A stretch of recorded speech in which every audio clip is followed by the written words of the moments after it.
Welcome to our channel. Today we how to verify iPhone location sharing with Find My step by step clearly. To verify iPhone location sharing with Find My, start by unlocking your iPhone. Locate and tap on the Find My app on your home screen. Once the app opens, tap on the People tab at the bottom of the screen. Here, you'll see a list of individuals who are sharing their location with you. To check if location sharing is enabled for a specific person, tap on their name. Their profile will show if they are sharing their location. If you see a map with their location marked, then location sharing is active.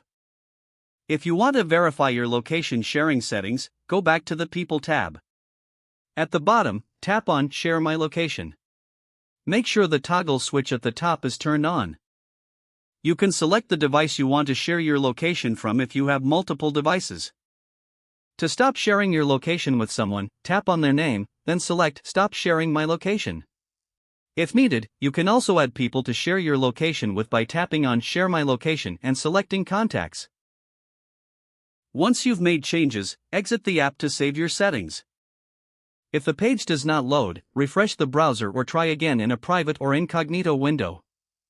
Make sure you are using the correct email address, then retype it carefully to avoid small typos. If your password is not accepted, use the reset option and create a new strong password you can remember.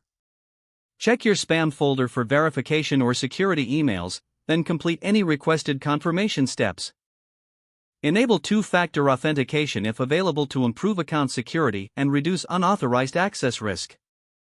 After signing in, review your profile details so your contact information and settings are accurate and current. If you see an error message, note it down and try again after restarting your device and internet connection. Log out when you finish, especially on shared devices, to keep your account and payment information secure.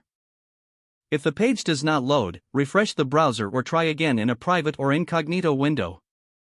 Make sure you are using the correct email address, then retype it carefully to avoid small typos. If your password is not accepted, use the reset option and create a new strong password you can remember. Check your spam folder for verification or security emails, then complete any requested confirmation steps. Enable two-factor authentication if available to improve account security and reduce unauthorized access risk. After signing in, review your profile details so your contact information and settings are accurate and current. If you see an error message, note it down and try again after restarting your device and internet connection. Log out when you finish, especially on shared devices, to keep your account and payment information secure. Don't forget to like this video and subscribe to our channel for more step-by-step tech guides.